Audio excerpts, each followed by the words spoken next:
academically spanning some things like that are a source of innovations and then improvements in civilization? Well, from what I've read, this is not my subject. As I said, I'm neither a historian or climate science person. I've only read, and what I've learned is that the windmills in Holland and the agrarian reforms, right now we have big institutes that tell you grow this crop, you grow that crop. But mind you, there were people, individuals, who grew potato fields to tell the government, to tell the farmers, look, you can subsist, even in the bad weather, you can subsist doing this. So from 1400 to 1600, 1700, people were trying to innovate. They were trying to survive. And I think it's fascinating. If you look at European history, during these 300 years, that lot of individuals, there was no organized science as such. Lot of individuals, there was a person who called himself Turbulent something else, Turbulent. I don't know whether here or not. He was going turnips. He was going turnips to say, look, I'm going turnips. I can feed my farm animals, I can feed myself. So don't try, do something. And with the change of presentation sequence, Dr. Vanamala Vishwanatha will speak first, and then that will be followed by Dr. Sampath. So as the technology, behaves. Maybe you can do the introduction as well. I think he was ready. Hope all of you had good food, as I mentioned, and these afternoon sessions are always a little tricky because following good food, we will be in altered states of attention or concentration or whatever. But I suppose you'll find the presentation easy. And in this first session, we have Dr. Vanamala Vishwanatha, currently Professor, School of Education at Azim Premji University. She has worked in English language and literary studies. In fact, I have great pleasure in introducing Dr. Vanamala because she has been a colleague for several years, and we have had the pleasure of working together on many projects and so on. And so she is basically a professor of English, and she has worked in English language and literary studies, and then in the field of teacher education and translation studies in a variety of teaching contexts, such as the Indian Institute of Science, Regional Institute of English, Bangalore, and Postgraduate Center, Bangalore University, in a career spanning over 3 decades. Professor Vishwanatha is an award-winning translator, working with Kannada and English. Apart from publishing some articles on various issues in English studies and translation studies, she has translated and introduced Sarah Volker's Kannada novel, Breaking Ties, published by Macmillan, India, 2001, and an anthology of Lankesh's short stories, When Stone Melts, 2004, Sahitya Academy, and she has co-edited Group's Representations of the West in short fiction from South India, again published by Macmillan, and J. Krishnamurthy's writing into Kannada. She has co-translated the late U.R. Ananthamurthy's first novel, heartbreaking novel, Samskara, into Swedish language, and she's given the Swedish title, and it's published by Swedish publication concern. Word from. And then she has also translated from Swedish to Kannada, Swedish novel called In Kannada, Havina Donku, and and she has, of course, translated in all forms of literary discourse, prose poetry, and essays, and so on. And right now, she is translating the first ever Kannada novel, Indira, for Oxford University Press, and then Harishchandra Kavyam, 13th century medieval Kannada work for Harvard University Press for the multi-classical library of India series.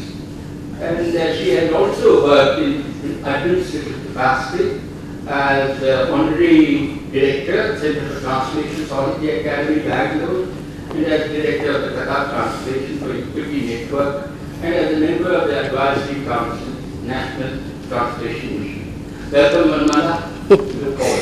Thank you. But, thanks to Dr. Paul for having me over.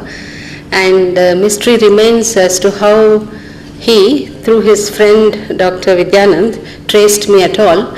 And therefore, I'll have to wait until Dr. Vidyanand comes to find out this and resolve this mystery. Anyway, I'm happy to be here. And I know it was an afternoon session, so I want to go a little light and not too heavy. So the heavy things, I'll just take the first 2-3 minutes to tell it off, and then I'll move on to the light stuff so we could have some fun together, right? Because I would like to claim I'm an expert on language, but you will say, so are we, because we also know language. Therefore, let's have some fun together as experts on language, because all of us are language users, right? So, language studies through the lens of Rashomon. So, what is Rashomon?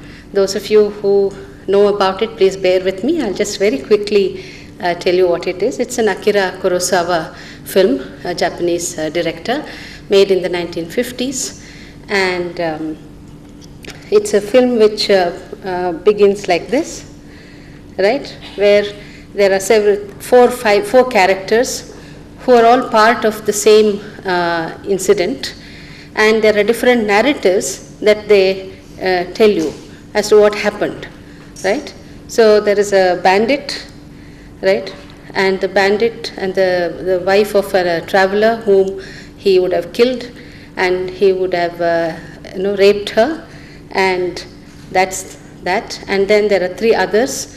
One is a woodcutter, the one in the middle, then there's a priest, and there's a commoner, right? So the same event is narrated from 4 different points of view, and therefore I'm using Rashomon as a, its narrative is non-linear, and it is sensual, kinesthetic, in its style. It's appealing to all your senses at the same time, visual and oral, and of course cognitive. And this altered the face of world cinema. And as I said, these are all narratives by different individuals in 4 alternative and self-serving and mutually contradictory testimonies. 3 of them claim that they committed the murder, right? Each one of them. So, therefore, I'm just using this as a metaphor. This morning, Dr. Christina Brandt talked about metaphor. I'm sure I'll have reason to allude to her presentation in other ways too. So the people talk about the Rashomon effect, where they use it as a trope or a shorthand for the relativity of truth and not its absolute status, the unreliability and inevitable subjectivity of memory, and this is a founding assumption of the humanities, that narratives and discourses are relative, interested, that is, the observer and the observed cannot be separated. There is always an angle of interest, and it is situated in particular histories and locations. And language, is very much, it shares all these presuppositions I've just talked about, being both the subject and the object of inquiry, right?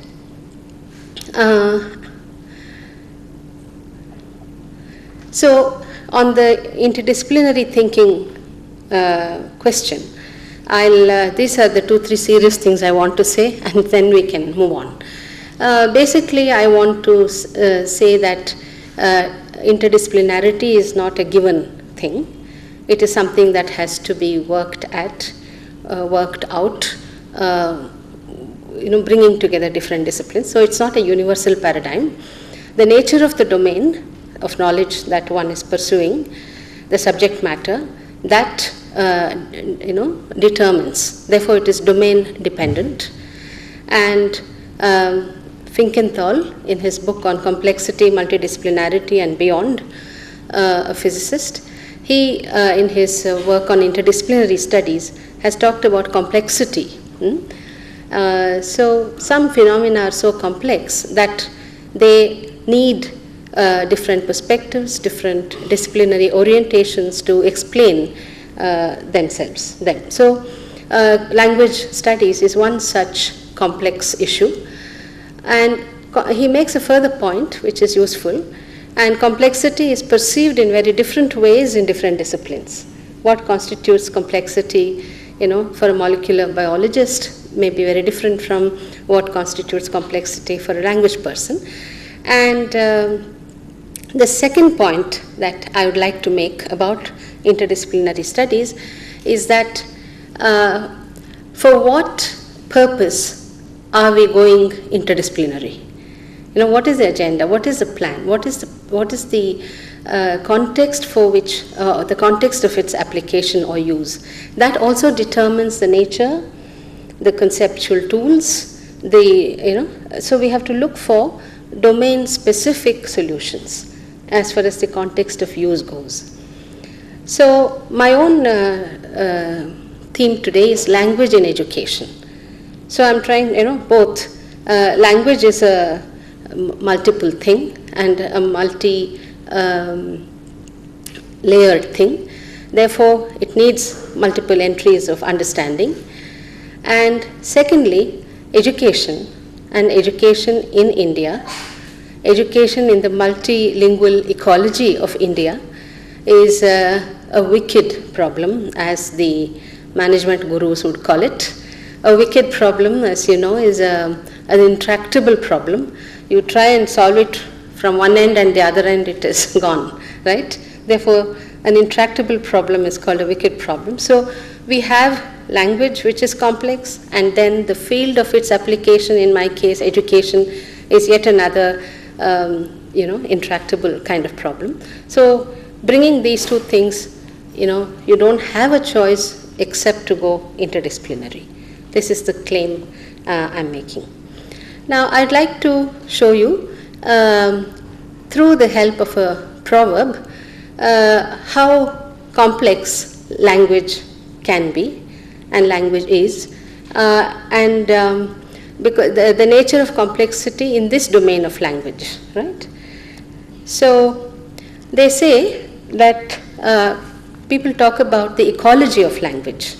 It is not so much a thing, but it's a process. It is an interactive process. It interacts with other languages, other people, society, culture. No, it's interactive. It is interdependent, just as an ecology would be, and a ecological phenomenon would be. So is language. It is interactive, interdependent, and interrelated. Okay, so that the ecology of language notion is a very helpful notion, because ecology, the moment we talk about ecology, we are situating it in a certain climate, in a certain soil, in a certain locale. Therefore, that is the angle that we are looking at. And in order to handle something as complex as that, linguistics or language study has taken very different orientations. I will skip this part, and maybe if necessary we'll go to that. Okay. Now, as I said, I'll try and share the notion of language as a complex phenomenon. How? Right? Now let's look at proverbs. Why proverbs? They're there in every language. Can you think of a language where you don't have a proverb?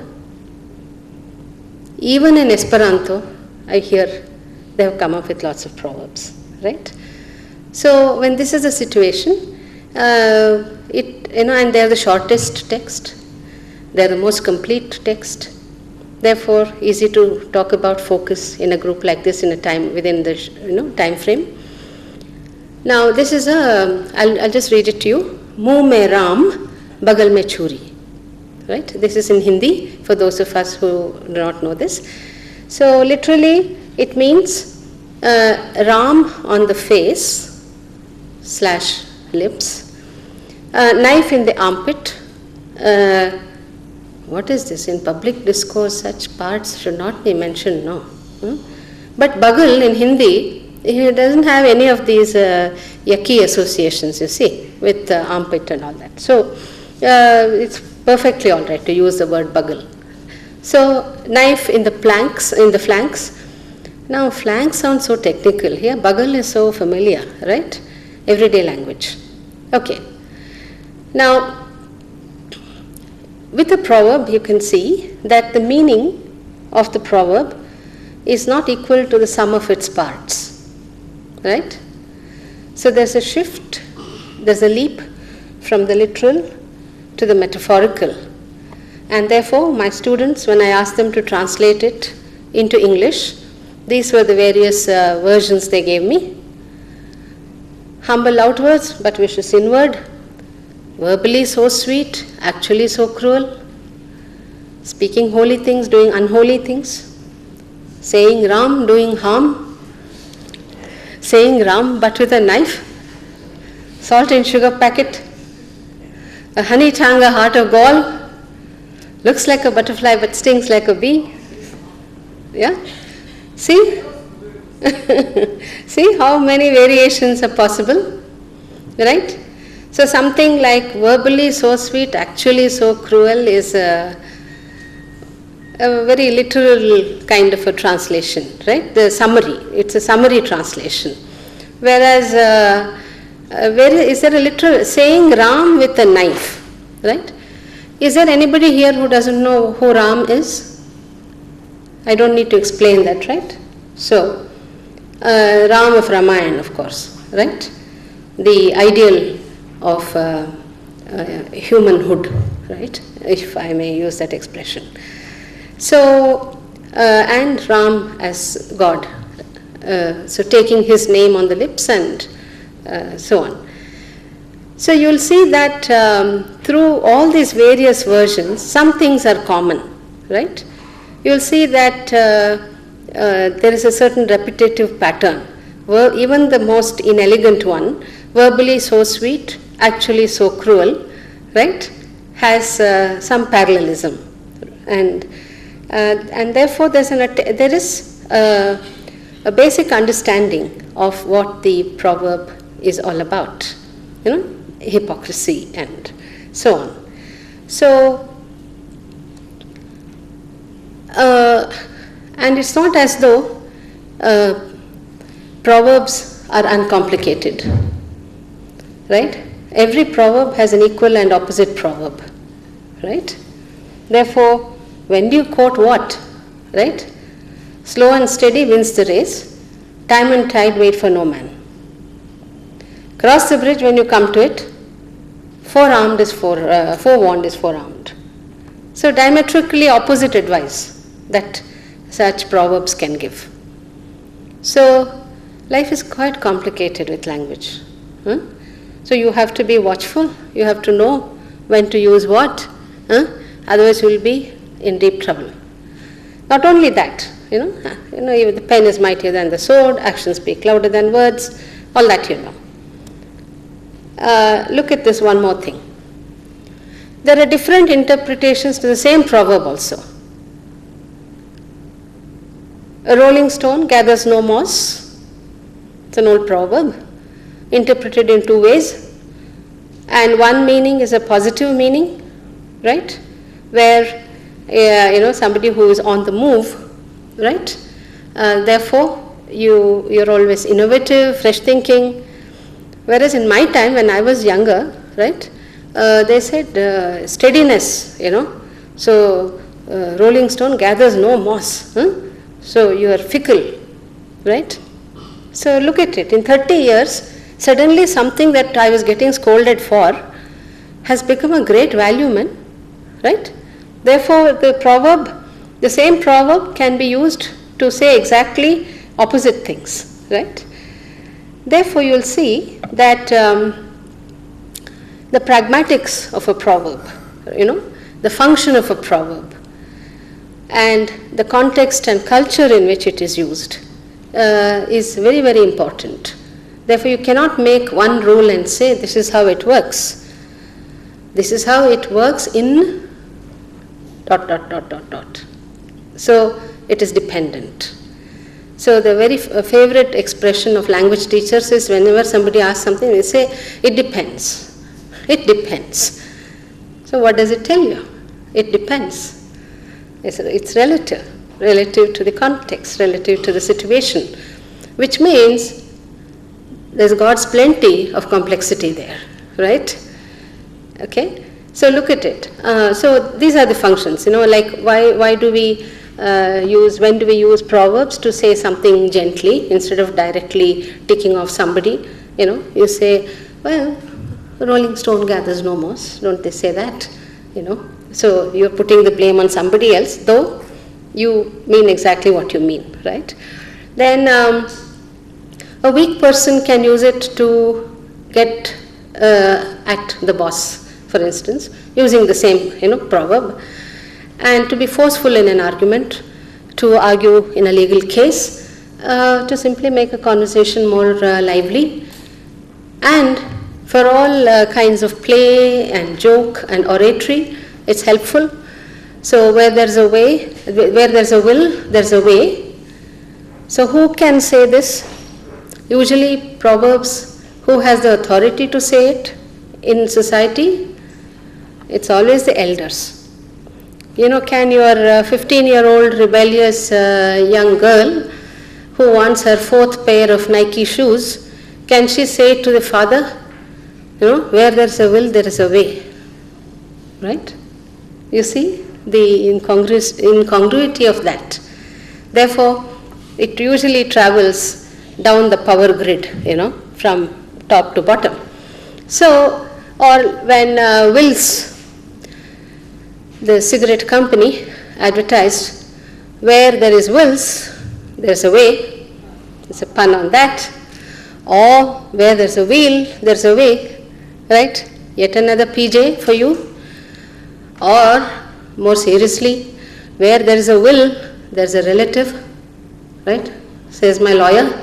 Okay? So this kind of play, becomes possible because we have this shared wealth of proverbs, of shared knowledge, shared language, right? And this is how language functions.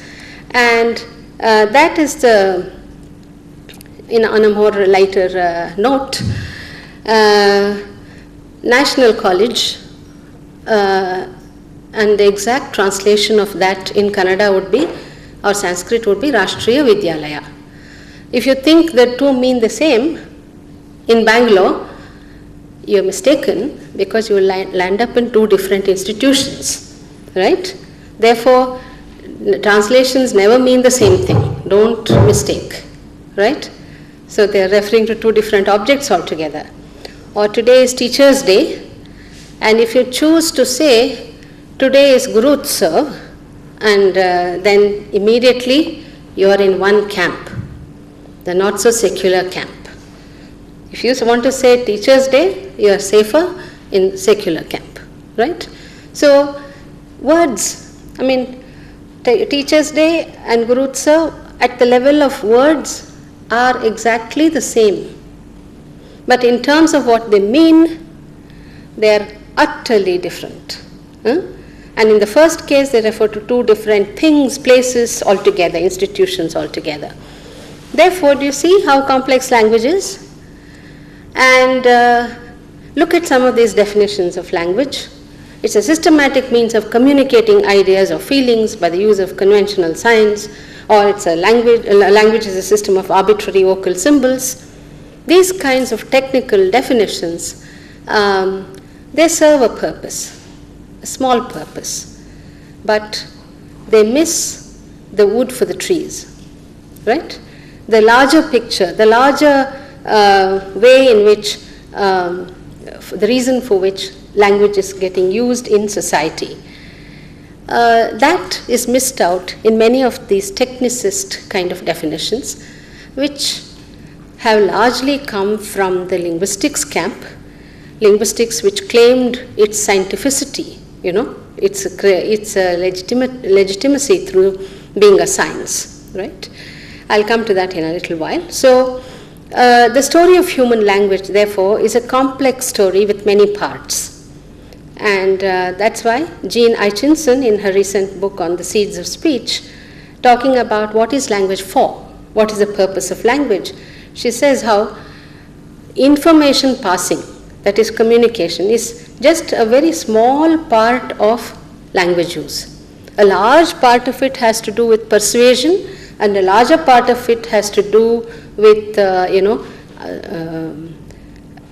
like convincing people, cheating them, manipulating them, right? A large part of it is used for very complex cultural and social purposes, which is not accounted for in definitions of language, and therefore I find Daniel Everett's definition of language as language is at the intersection of cognition, culture, and communication, right? I find that a very inclusive and complex definition of language. Okay, so that is one part of my. So I'm saying how something as complex as language has to have an interdisciplinary frame, without which we cannot understand. It's multi-layered, multimodal. Everything about it is multi. Okay, therefore.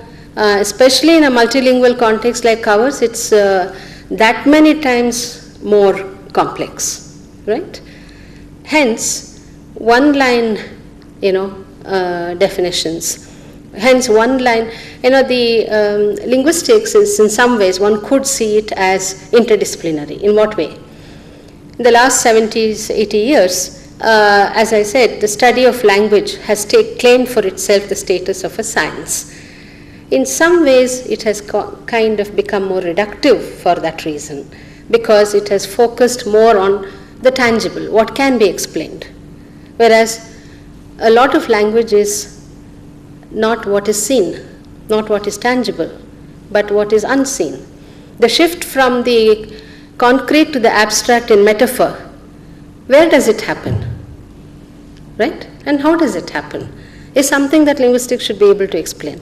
Right? Anyway, so I would say that rather than a narrowly linguistic model, which is necessary, one is education and one is development, through which we could make this kind of an intervention, gesturing towards a more equitable society, because beneath the vision statement is the premise that we are not just enough, we are not humane enough, we are not equitable enough or sustainable enough. And we find that, so we have two graduate programs, an MA in education and an MA in development. So I'm from the education school, and the central question for education, 5 minutes? Yeah. A central question in education is, why is it that education has failed a large majority of the people of this country, despite the promise of a free compulsory general education for all its citizens as ensured in the Constitution? And because it is true that a large majority have no access, even those who have the opportunity still do not have access to learning, because very often the language of the home and the language of the school are different, and the child's language of experience is not the language in which the child does the learning.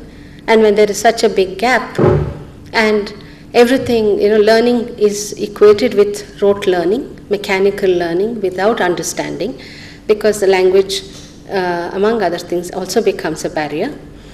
So, what are the ways and means by which our system excludes people is the other question, and how can we shape educational practices to bring about a transformation of the social reality? Okay. So, language, as I see it, is among one of the factors of exclusion, along with caste. Just one last minute. So, how does language participate? This is what we need to understand.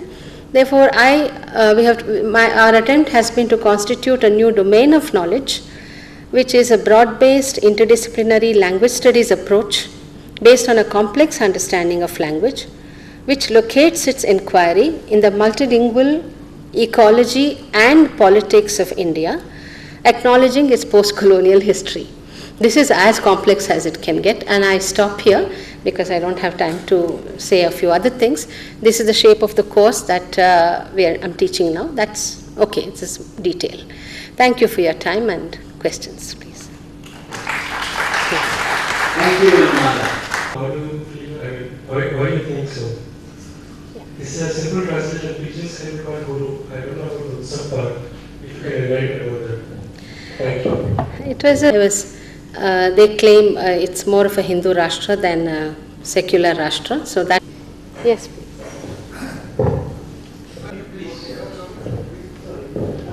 Thank you very much for this very interesting lecture that you gave us. How do you think this would actually for them, they come with this notion that we know all about language, we don't use it. So I know what language is. And it's a tool of communication, hearts and behavior. Therefore, a complexified definition, where is the problem if students are not understanding it? So, for all these kinds of reflective practices, such a perspective setting course should make a difference. That's the claim I have made. Yeah. People who are not able to develop proper speech, or even for extreme cases, the statistics, so can you enlighten something on that aspect of the language, which is language? Yeah. I think there are two levels at which we take, or other kinds of biological, issues, and their problem needs to be handled at a different level, help. But once you're able to talk, which is most normal people can do, which is something most normal children do, but within that there is also a gradation. Some are more articulate than others, etc. So there is some scope, in the normal school kind of situation. Whereas the other issue will go to the special school kind of situation. So that's what I would have to say.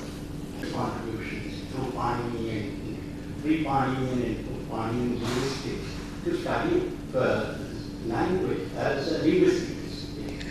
Yeah, it is more, but the unfortunate thing is in most universities, the way linguistics is taught, it is taught. To the next presentation, Splendors of Royal Mysore, the Untold Story of Warriors.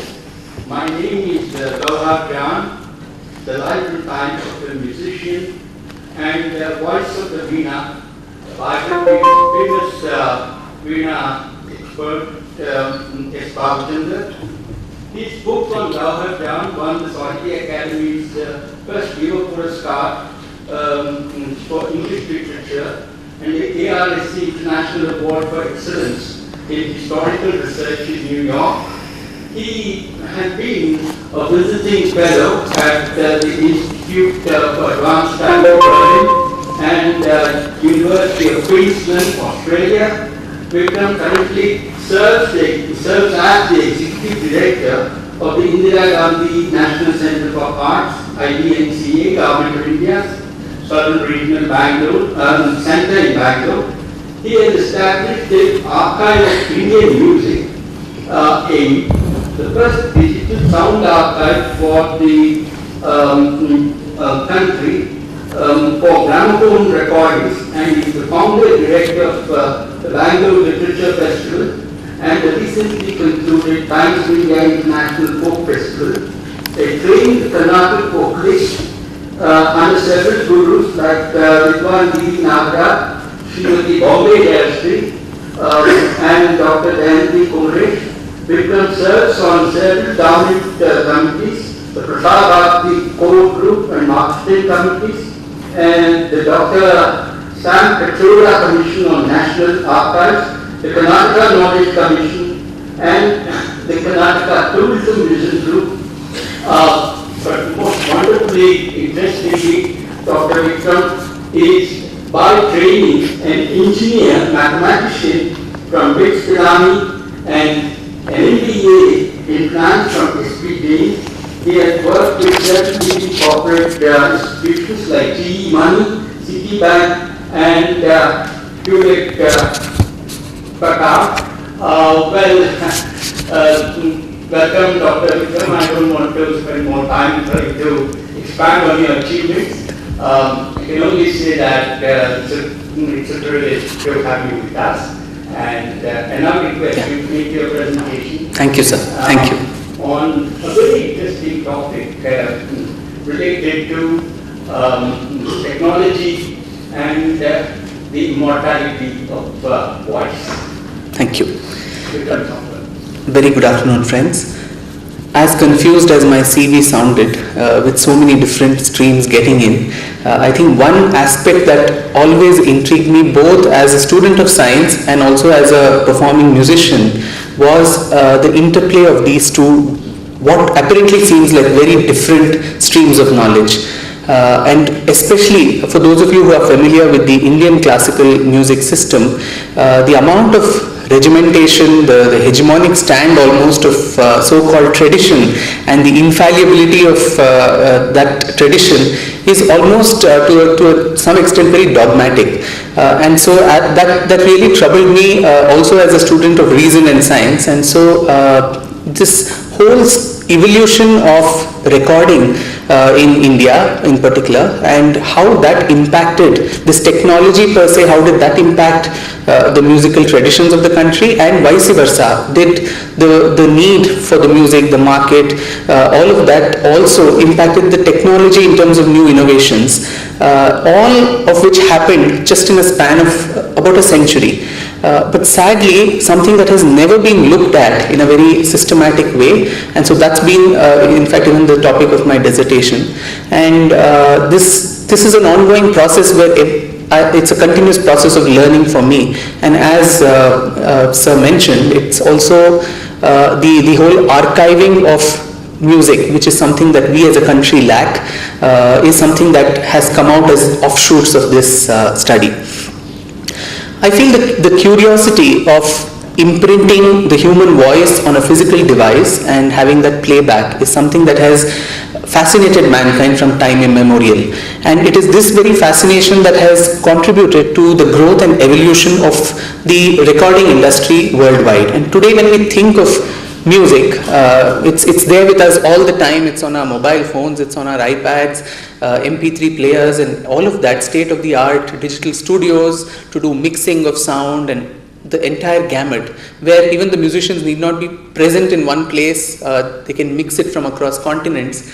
But then in all this zeal, we seldom pause to think what could have been the experiences, the journey of the earliest recordings that happened. What were the challenges? What were the social circumstances under which this happened? So my presentation today would largely focus on these very aspects of the early recordings from the Indian context. Just to set a context to this whole journey of recording evolution, there is no evidence of anyone recording the human voice till about 1857, which was when the French typographer Leon Scott invented the phonautograph. It consists of a barrel-shaped plastic horn that you see there, and when sound waves were directed into the horn, the membrane and the bristle would move back and forth and trace the wave, the sound as a wavy form on a smoked paper cylinder. Now there was no way that this so-called recorded voice could be played back from the cylinder, but then for the first time human beings were actually able to see sound waves of their own voice. Now, it was this simple arrangement that spurred the development of Edison's phonograph in 1877, and the whole of the 1870s were the magical years where inventors like Graham Bell and Edison, they kept working on developing the Morse code, which had then been invented, to this whole idea of recording the voice and trying to play it back. Ultimately, of course, it was the Wizard of Menlo Park, as he was called, young American inventor Thomas Alva Edison, who after years of research came out with this spectacular invention, the phonograph, in December 1877. It's said that on a cold November morning, it was he and his assistant John Cruz, they had gathered in a small laboratory in New York, where after years and years of research that they had put in, they were actually showing this to a group of very excited people who had gathered to see what was going to happen. Now, it was Edison himself who recited the very famous nursery rhyme, Mary Had a Little Lamb, into that horn, and everybody who had gathered there had almost stopped blinking and probably skipped a few heartbeats to see what was going to happen. And once, the device actually started moving, till the time the needle went over the grooves that were cut due to Edison's shouting into the horn, the entire device started creating such a ruckus sound that it drew a lot of stifled laughter. But then, as the needle moved over those grooves, slowly but very distinctly, feebly, the voice actually played back, and that was when the whole gathering froze with excitement. So this was the very first instance in human history when actually it was not only recorded, the human voice, but also played back.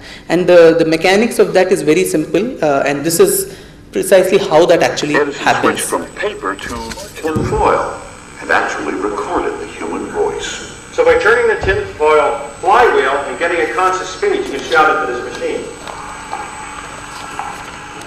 Testing 1, 2, 3, 4.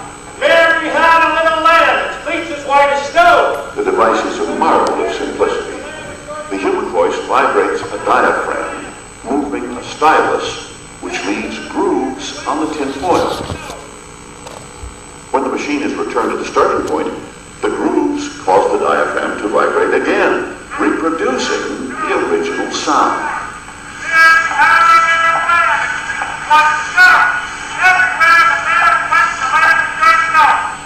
In the late 19th century, no one even considered that sound could be reproduced by a machine. Now, this revolutionized the whole industry of acoustics and sound physics, and there were several other discoveries that added to that. I won't go into too much of those details. Wax cylinders, because the rip-off of this tin foil on which this recording was made, it was very easy. After a few playbacks, this would actually get ripped off. You couldn't make mass productions of multiple copies. So in order to make it more sturdy, wax was put into the grooves so that it held on to the sound waves better. This was the era of acoustic recording, where there were no microphones to amplify the voice, and so all the artists would have to crowd around this horn, and largely, especially with the phonograph, it was largely these bellowing instruments, trumpets and so on, not the very microtonal variations of a violin and so on, which could be recorded on a phonograph. Now, India too responded very enthusiastically to this discovery, and the Samachar Chandrika of Bengal, it mentions in 1878, by the help of this machine, words can be stored in its bottle, and whenever one prefers, he can open the cork and hear the words. Even after hundreds of thousands of years, by reopening the cork, one could hear the same words. Of course, there was a lot of other mishaps that happened too. There is another journal called the Bama Bohini Patrika, which mentioned in 1891, someone imitated the calls of dogs, cats and birds. These were preserved in a cylinder, and later in the same cylinder, Babu Rabindranath Tagore's song was recorded. It was purely a devotional song in recognition of the greatness of God. One day the machine was singing that song and the listeners were very attentive. Suddenly a dog started barking when the singing had not even come to an end. Alas, what a difference between profound singing and the barking of a dog, unquote. But despite these mishaps, I think it took India by storm, where even Raja Deen Dayal's photographs show this amazement with which the recording happened in the Nizam's court. You had the Mysore court, where the Maharaja recorded Swami Vivekananda on a phonogram cylinder. Tagore had listening sessions in his house. There were also the rich theatre scene in Calcutta used the phonograph to record dialogues and use that for rehearsals. Bhatkhande, the famous Hindustani musicologist, travelled across India and recorded this on cylinders to compare musical systems across the country. And the whole portability of this device added to its advantage. And this was what was exploited by several European organizations which were actually looking at non-commercial activities, more from an ethnographic documentation, where Vienna Phonogram Archive, the Berlin Phonogram Archive, they came to India and actually recorded common folks of India actually narrating something, a mother singing a lullaby to her child, none of which had too much of a commercial value. But then the phonogram was soon to give in to another major discovery which was brewing on the sidelines, and that was the gramophone, which was the discovery of Emily Berliner, a German migrant in Washington. And his premise was that a laterally vibrating groove on a flat surface, it faced even resistance and so recorded better. And this spherical recording actually made production of multiple copies also possible, and thereby the whole idea of commercialization of the recording, because hitherto it was just called a talking toy. You had these entertainment tents where people would just, for the payment of a paisa or two, get to listen something, record something and listen to that back. Now for the first time you had these 5-inch diameter discs made of zinc, then rubber, and then a substance called shellac, which was on what the records were made. Now after a lot of reluctance to come to India, in 1902, exactly about 112 years ago, in the month of November, was when the first German agent, Frederick William Gaisberg of the Gramophone Company, which was established by Berliner, came to record native Indian voices. These were known as expeditions, and they almost had a touch of medieval romance to it. In the medieval times, these people went on expeditions to discover new lands, and now they were going to look at new voices. Never ever bothering to know about the actual musical worth of the music they were recording. It was only the commercial angle that they were trying to look at. And Gaisberg does mention this in his diaries, where he, full of disdain for Indian music, I had yet to learn that the Oriental ear was unappreciative of chords and harmonic treatment and only demanded the rhythmic beating of the drum. We entered a new world of musical and artistic values where one had to erase all memories of European opera houses. To hear them sing was nothing short of appalling. But a lot of his disdain for music of India was changed when he heard the first artist of the subcontinent to record her voice on a gramophone, Gauhar Jan of Calcutta, a lady with a fantastic lineage, born Armenian Christian, converted to Islam, became Gauhar Jan along with her mother, who converted to Islam. And in her illustrious career, cut close to 600 records in about 16 different languages, which included English, Arabic, French, Persian, in addition to a plethora of Indian languages. So I thought, in some fairness, a small extract of this first Indian voice of this subcontinent, which was then India, of Gauhar Jan.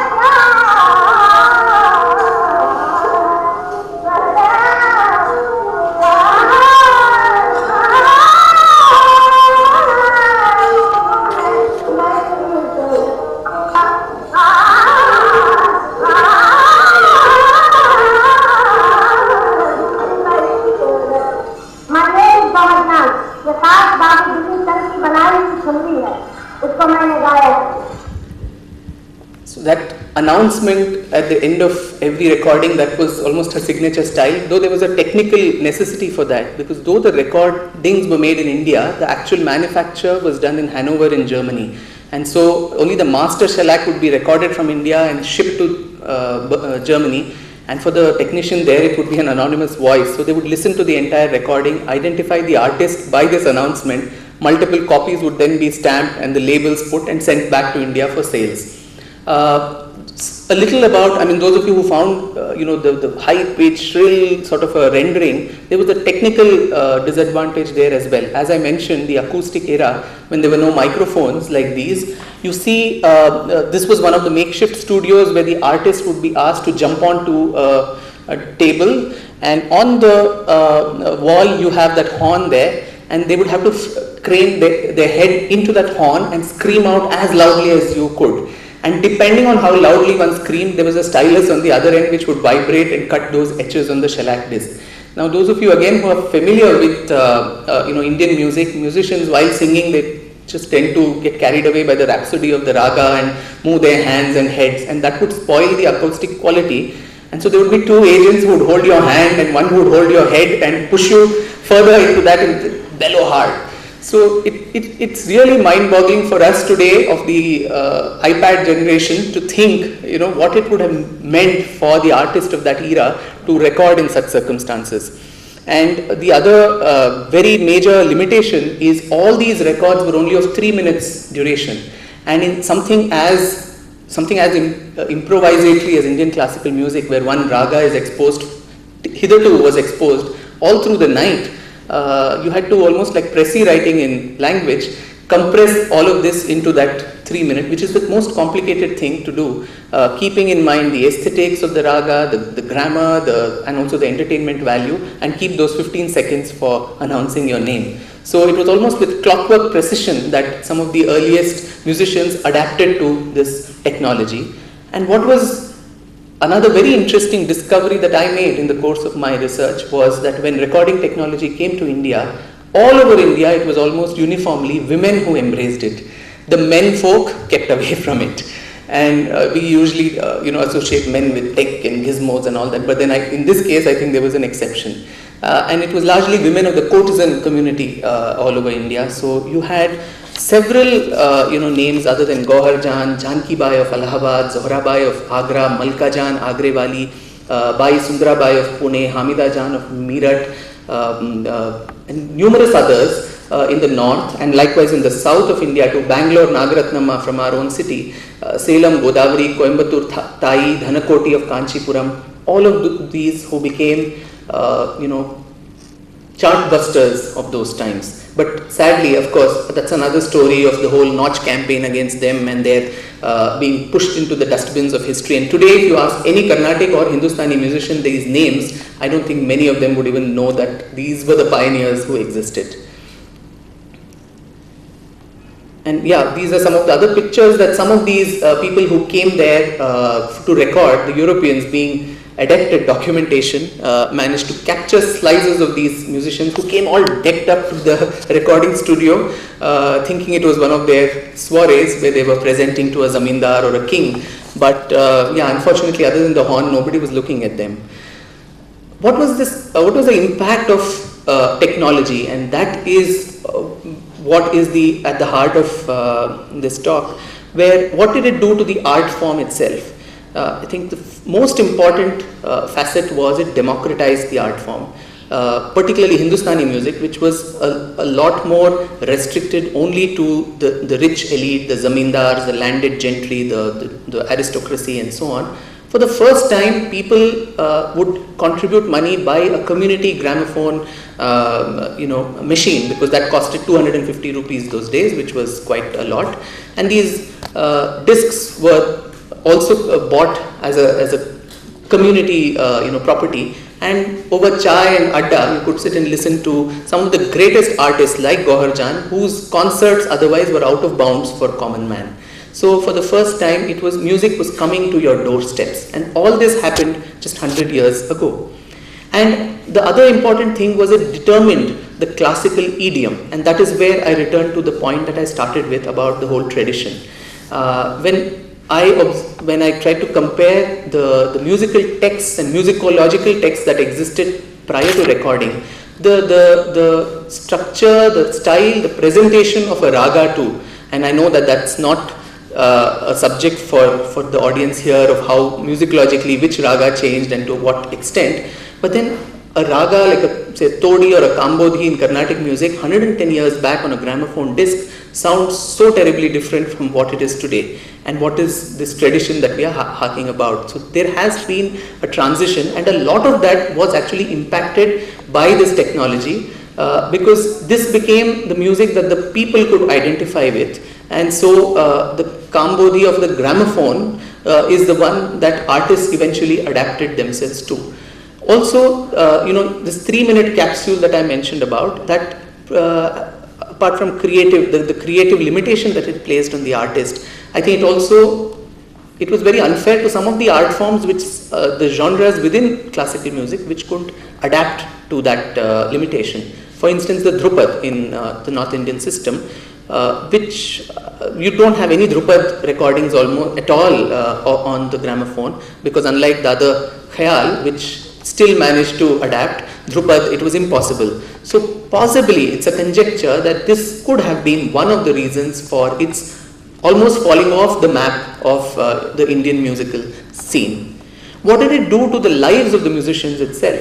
As I said earlier, it was the women who first recorded. So most of them came from very disadvantaged backgrounds. They were courtesans, and suddenly this technology catapulted them and made them into national and sometimes even international celebrities. This picture you see here is of Gauhar Jan, and this, as you see down, made in Austria. And these started appearing on matchboxes of the time.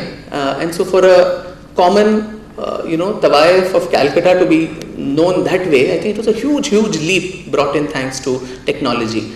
And simultaneously, you also have the example of the Carnatic artist Coimbatore Thai, who in 1912, her records apparently sold in Paris, and a French musician, Maurice Delage, heard these, and he writes about these that her recordings sent chills up my spine. And he came all the way to Madras looking for her, and the two of them are supposed to have collaborated in some way. Today, musicians scoff at fusion as confusion and all that, and 112 years back, we had these two people. She was a very passive participant in that collaboration. She perhaps taught him some of the Carnatic elements, and he produced an entire corpus of Western compositions called Ragamalika, which were inspired by her repertoire. So I think this is what technology managed to achieve for several of these musicians of that era. It also liberated them from some of their exploitative patrons. This also had a flip side, that most of them ended up leading very hedonistic lifestyles, very lavish, because when suddenly there's so much of money that comes your way, you really don't know what to do. And artists are generally bad at fiscal management. So this was, to put in a nutshell, the impact of the early recording that the technology had on not only the music but also the lives of musicians. Quickly, before I wind up, I will take you through what happened thereafter, the journey thereafter, because 100 years to sum up in 30 minutes is a tough challenge. The mid-1920s saw the most important revolution in the world of audio recording, which was, with the advent of electricity, it helped amplify sound patterns to any degree. And so the Bell Laboratory started with the carbon double button microphones. And so now there was no more a need to scream and shout into those horns. And the musicians too, they could spatially, arrange themselves in the studio. And this slowly started making a lot of other artists, and probably it was that whole inhibitions of singing so loudly that kept the men away so far, because the common superstitions that did the rounds was, if you record on that evil English instrument, the gods will be displeased and you will lose your voice. So probably it was the whole effort that one put on the vocal cords. So now a lot of them became a lot more comfortable, and so from the 1920s onwards you have prolific recordings by both men and women, and some of the men, as I mentioned earlier, in typical male fashion also ensured that the earlier women pioneers were pushed off the scene. And the other impact of this electrical recording was the advent of the radio in the 1930s, All India Radio, Akashvani, and also the coming of sound in films again in the 1930s. All of which had an impact also on the classical music of the time, because this was also the time when one looks at the social churnings that were happening, a redefinition of what nationalism was, what what defined the country's music. So you had systematization, you had organizations like the Madras Music Academy, you had Bhatkhande and Paluskar in North India who were systematizing North Indian and likewise in South India, South Indian music. And in all of this, it was the nationalistic project was that we needed these the arts as a means to identify ourselves as a nation for a people who had never thought of themselves as one, and to kind of structure it in a way, take it away from those debased women, give it a new sense of form, censor some of the so-called obscene lyrics and all of that. So all of this was happening simultaneously, as also was the freedom struggle in India, and to which also the technology contributed immensely with the gramophone. Speeches of leaders like Gandhi and Tagore and Subhash Bose later, Nehru, all of these were recorded and used by the Congress party as propaganda material. And patriotic songs, many times at the risk of strict punishment from the British government, all of these were also attempted. The fifth, yes, 2 minutes. I will just, yes, I'm just winding up. Sure. So really sorry. No problem. I'll just take 2 minutes to 3 minutes recording. So I'll also try to do a very fast completion of the whole thing. The magnetic spools that came in the 40s. And the next major leap, which actually precluded all these limitations of time, were the long playing records and the extended play records, in which you could record for 30 to 40 minutes. And the other impact that brought about was to introduce Indian classical music in the West for the first time, with people like Pandit Ravi Shankar, Vilayat Khan, Ali Akbar Khan, and from South India, Balachandar, and so on. And in the 60s, you had the recorded cassettes, television entering the scene in the 70s and 80s, and the CD factory in 1986. And 1990 and afterwards, I don't think I need to say any more. Even 30 years back, when I first started my music lessons, my teacher would refuse to allow me to record the music. And everything had to be internalized and sung then and there, much like probably what you learn with the scriptures. But today, I teach my students over Skype. I also learn on Skype. So that has been the shift in just such a small span of time. Thank you.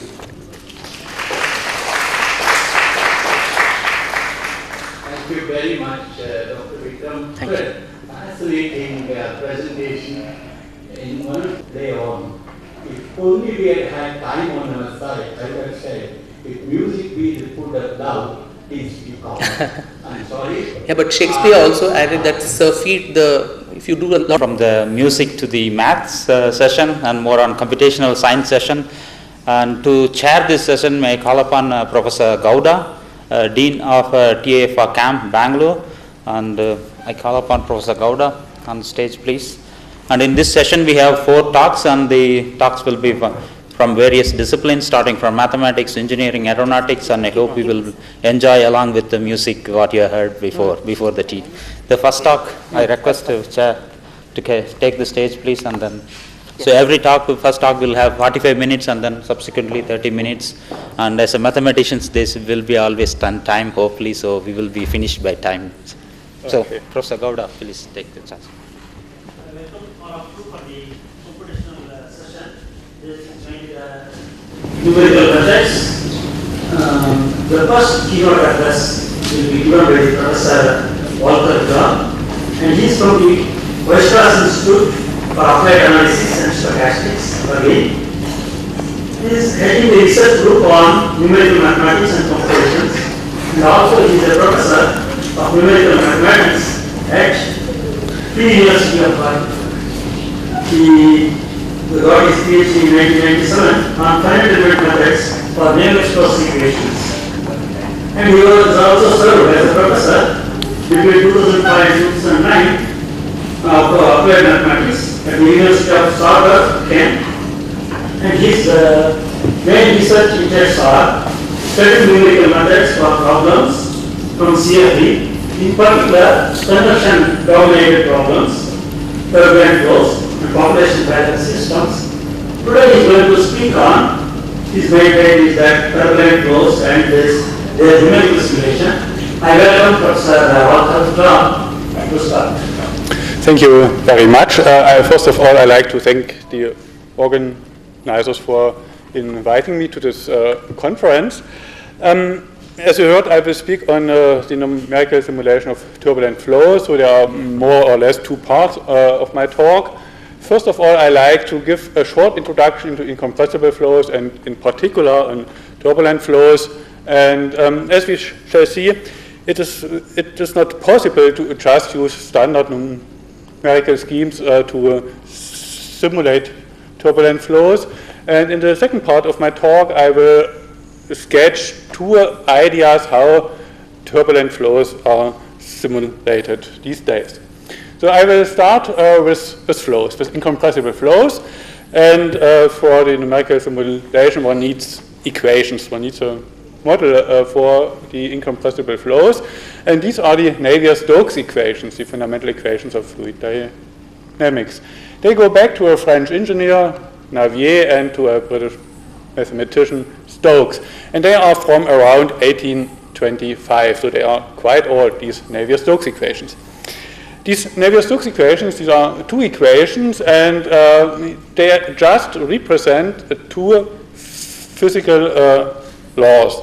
The first one is the conservation of momentum, and the second one, the conservation of mass. So the blue one is the conservation of momentum. I will explain it in a moment in some detail. And the second one, the conservation of mass. Okay, what is the setup which I will consider in this talk? We have a flow in some domain, omega, which is in 2D or 3D. So in applications, of course, 3D is the important case. But 2D is also sometimes of interest, and it's also of interest from the mathematical point of view. And then the flow is not only in some domain and also in some time interval. So I also assume the domain is fixed, which might not be always the case in applications. We need some initial state of the flow, some initial velocity, and some boundary conditions. Okay, and then we have two unknown functions here in these equations. One function is the velocity of the flow field, which is u, which has to be determined. And the other one is the pressure P. And here is just the definition of this symbol, which is the velocity deformation tensor, the symmetric part of the gradient. So this is a system of two partial differential equations. So we have here the derivative with respect to time, here second order derivative with respect to space, first order derivatives with respect to space. And as I said, it's as these equations represent two fundamental laws of physics. How to get them? The easy one is the conservation of mass. So we consider an incompressible flow, and then of course if you consider an arbitrary volume V and you have a look on the change of mass in this volume, which is this term, then it's equal to the transport of mass through the boundary of this volume. And then you can apply some mathematical operation here, integration by parts, and you see that these two integrals has to be equal, and this should hold for all volumes, and that means that the terms in the integrals should be equal, and then you end up with this equation, which is the so-called continuity equation. So, as I said, I consider incompressible flows, and incompressible means we have a constant density, and so that means this term vanishes and this term can be cancelled. One ends up with this equation. The divergence of the velocity should be 0, which is just the second equation here. So the other equation, the conservation of momentum, is nothing else than the second law of motion from Newton. So that the force is equal to the mass times the acceleration. So that means one needs some model for the force and some model for the acceleration.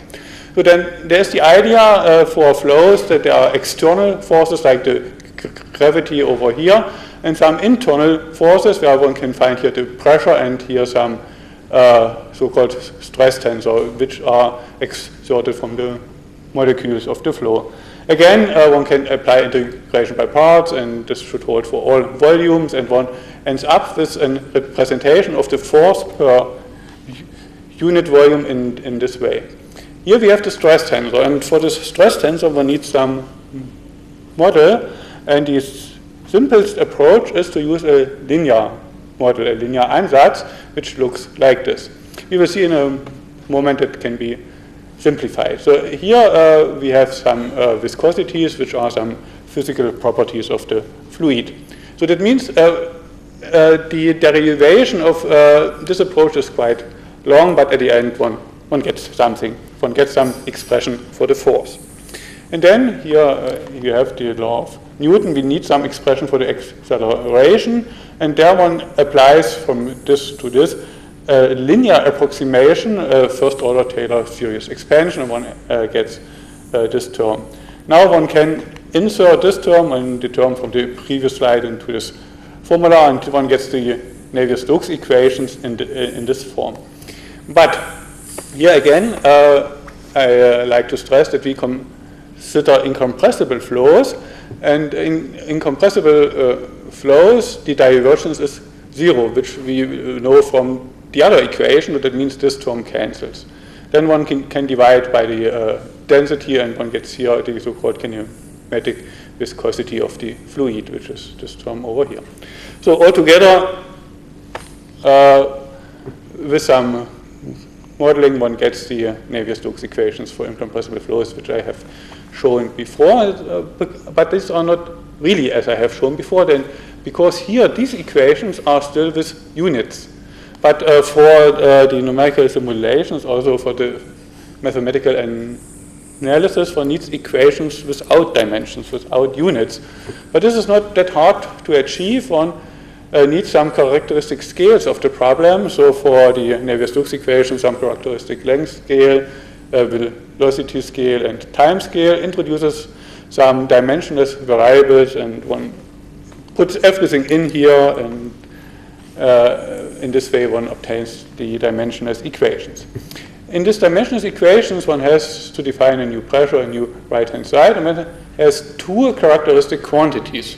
One quantity is in front of the temporal derivative here, which is the Strohel number, and the other one is the so-called Reynolds number, which is in front of the second order derivative with respect to space.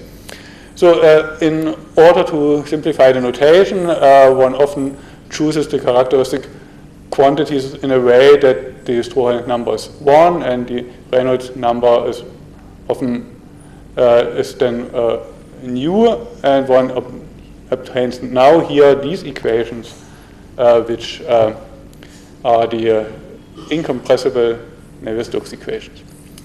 Okay, there is one parameter left in the equation, which is here the nu, and nu is the inverse of the Reynolds number. And this Reynolds number is very important. This goes back to Osborne Reynolds, and this is the ratio, one can say, of the destabilizing forces of the flow and the stabilizing forces. So if this Reynolds number is large, then there are a lot of destabilizing forces, and one can expect, let's say, turbulent flow. And if the Reynolds number is small, then one says that one has a laminar flow. Here's just a short illustration.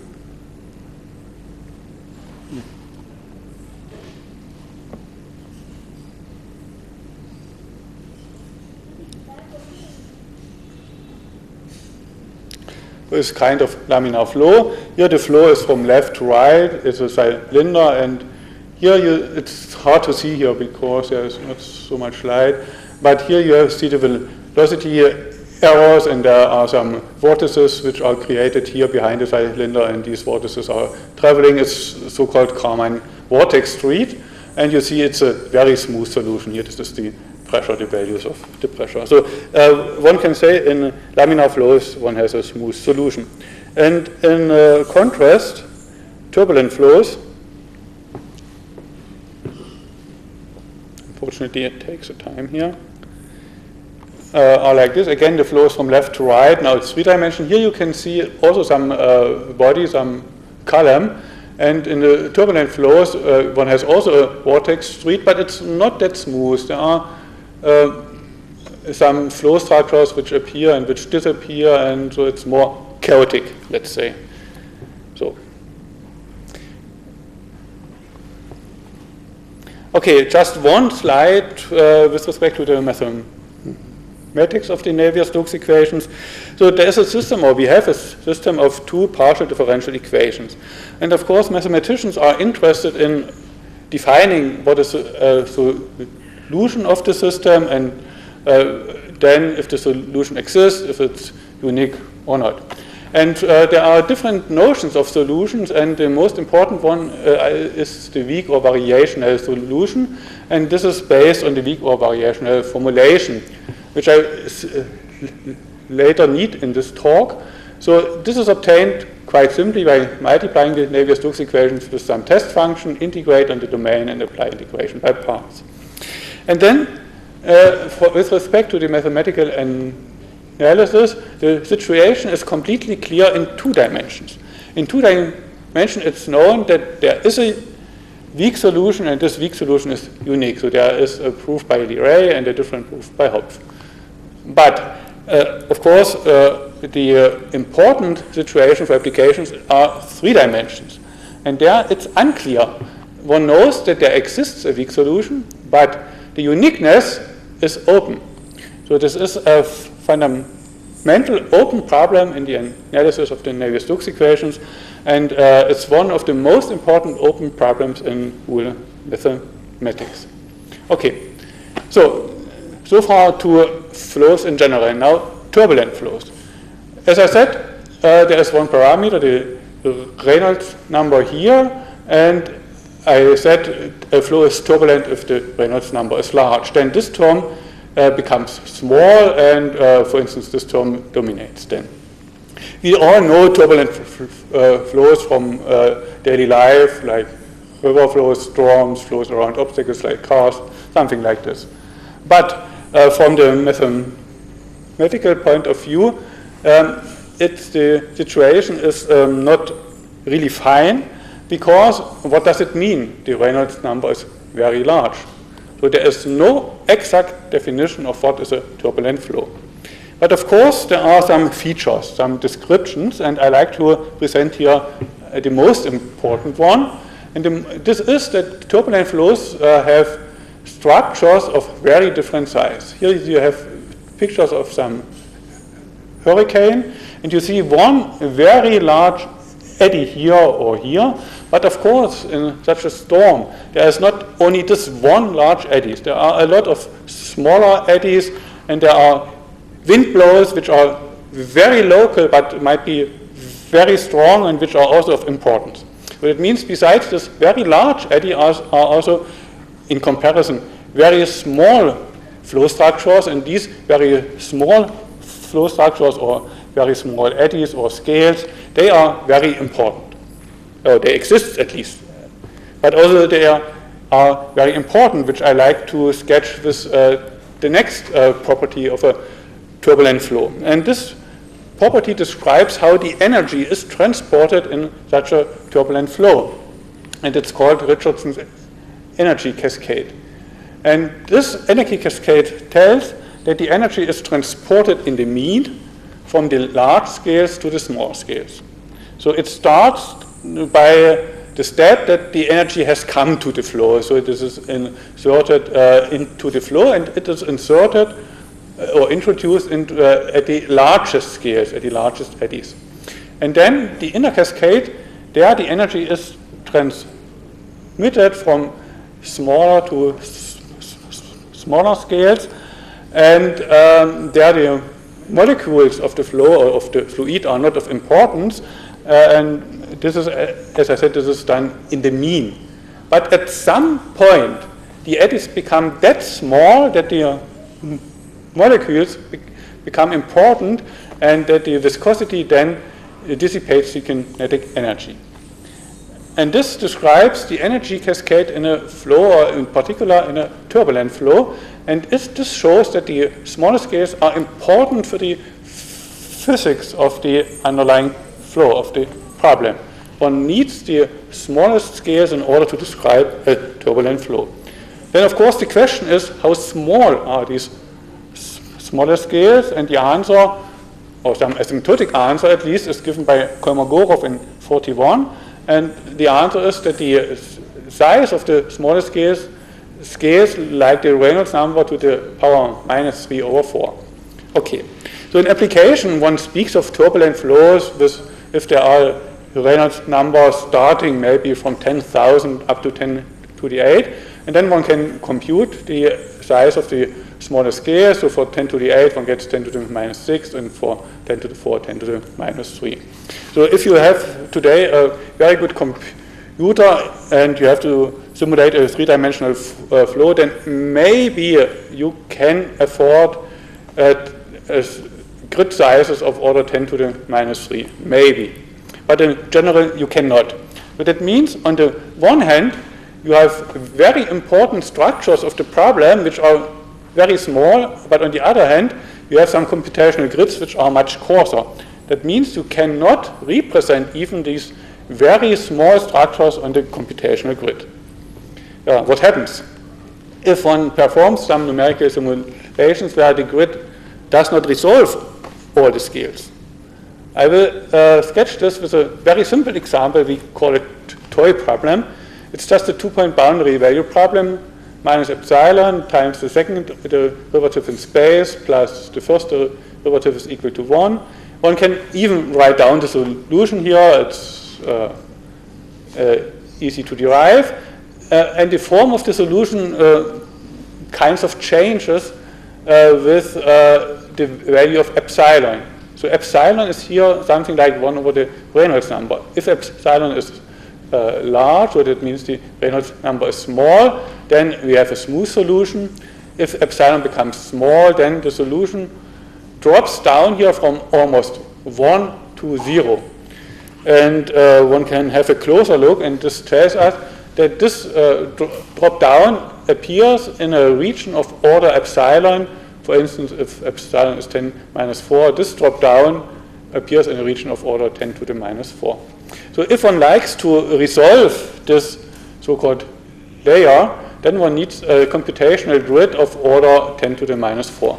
In one dimension, this is possible, no problem, but not in 3 dimensions.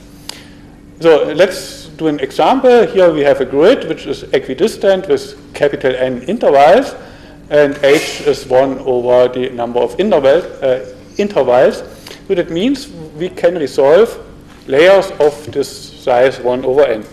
And now for a coarse, or for a small n, 32, and for a small epsilon 10 to the minus 6, one obtains a numerical solution of this form. And this form, as you can see, has nothing to do with this. And here you can see the solution goes up to 1, and I fear you cannot see, but I can tell you, here the solution goes up to 500. So that means the numerical result with a standard approach, finite difference, central finite differences, is just waste. It gives you absolutely no information, and it's not a problem of finite differences, so you get the same with finite elements and finite volumes. So that means, in the summary, for turbulent flows, one cannot apply standard techniques. So-called direct simulations are not possible. One can represent on computational grids only some large scales, and of course one can then try to simulate these large scales. But from the physics, on the other hand, one knows that these very small scales are important. One has to take them into account. And there are two main questions now for the simulation of turbulence flows, which is also called turbulence modeling. One question is how to define large. There I will present two possible answers. And then the next one is how to model the impact of the very small scales onto the large scales. And there you can find many proposals in the literature, and here in this talk I just like to present shortly one of them, the so-called Smagorinsky model, which is, as far as I know, the most popular approach. And at the end, you get some different equation than the Navier-Stokes equation. You get some turbulence model, and this should be, of course, less complex than the Navier-Stokes equations, that you can simulate this turbulence model, because you cannot simulate the Navier-Stokes equations. So, as I said in the second part of my talk, I like to sketch two possible approaches which are quite popular at the moment. One is large eddy simulation. And the main idea of large eddy simulation is that the large scales are defined by an averaging in space, which is usually done by a convolution with some filter function. And this averaging in space should filter out the small flow structures, or if you go to the wave number space, should damp the high wave numbers of the flow. And then we have a decomposition of the flow field, of the velocity and the pressure into two parts, the large scales, of course, and then the other ones, and the other ones are called also subgrid scales, U prime. And then one likes to simulate the large scales, and in order to simulate the large scales, one needs equations for the large scales, of course. And the standard approach for deriving an equation for the large scales is like this. One filters also the Navier-Stokes equation with the filter function, it's here like this, or in this notation, then assumes that one can interchange these two operators, the convolution and the differentiation, that they commute. One obtains this. Then one can commute both operators, just interchanging. One has now an expression for the large scales, for U bar. And this is what one likes to do. This approach looks very simple, but here I wrote one assumes, and this is the point, because this assumption is not always valid. It's only valid for constant filter width. That means the filter width determines what is large, and of course the filter width has to be larger than the width of your computational grid. But this is not so much a problem. But it is not valid, or it's only valid away from boundaries. It's not valid at boundaries, and this is the problem, because in application, turbulence most often occurs of the interaction of the flow with the boundary. And one can show with mathematical analysis that this commutation error is quite large. Then in principle, one cannot neglect this error, but so far there are no ideas how to handle it in simulations, and in practice it's just neglected. This is the situation. So there is here really an open problem. Okay, let's assume that we can derive or we can commute these two operators, then we end up with an equation of this form. So the continuity equation is fine. This is an equation for the large scales. However, here for the momentum equation from the nonlinear term, we get still some term which is not a term in U bar. It's a term in U. And if you have a look in the literature in LAS modeling, then most of the LAS modeling is about how to model this term. And I like to present only one approach, which is more or less based on mathematical arguments, not so much on physical arguments. Okay, we have this decomposition of the velocity into the large scales and the subgrid scales. It can be inserted here, and then one gets 4 terms. And here we assume, just for technical reason, that U bar is defined by a convolution with the Gaussian filter, with a constant filter with delta. The Gaussian filter, by the way, is one of the standard filters, so it's not a strong assumption. And then the derivation is as follows. One transforms each term here to the Fourier space by applying the Fourier transform. Then, of course, the aim or the goal is to get rid of U prime. And then one replaces the Fourier transform of U prime by the Fourier transform of U bar. This can be done. This is no problem. The crucial step or the critical step is here. One approximates the Fourier transform of the Gaussian filter by some simpler function, a second order approximation. Then one neglects terms which are in some sense of higher order and applies the inverse Fourier transform. And I will only say something to this crucial step, to the approximation of the Fourier transform of the Gaussian filter. So here you see the blue curve. This is the Fourier transform of the Gaussian filter. It looks the same as the Gaussian filter itself. And then in the 70s, here there was the idea, as often in engineering, to use as approximation a Taylor series expansion. And this Taylor series expansion gives the green curve here. You see here for the small wave numbers, it's a quite good approximation, but for the large wave numbers here, it's completely wrong. And I like to remind you that the filter function should damp out the large wave number components, and one can see that this approximation does not do this job.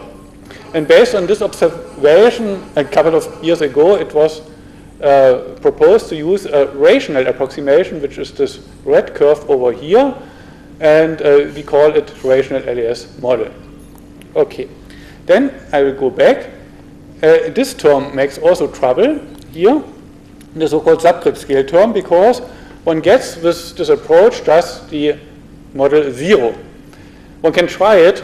We tried it, but we found that we could not simulate the equations. We got to blow up in the simulations in finite time. So one needs something else. And there are two proposals. One is this Magorinsky model. It looks like this. I will say some words more about this in 2 minutes. And there's another approach by Iliescu-Layton. Here I don't like to go into detail. So at the end, we get still a system of two partial differential equations.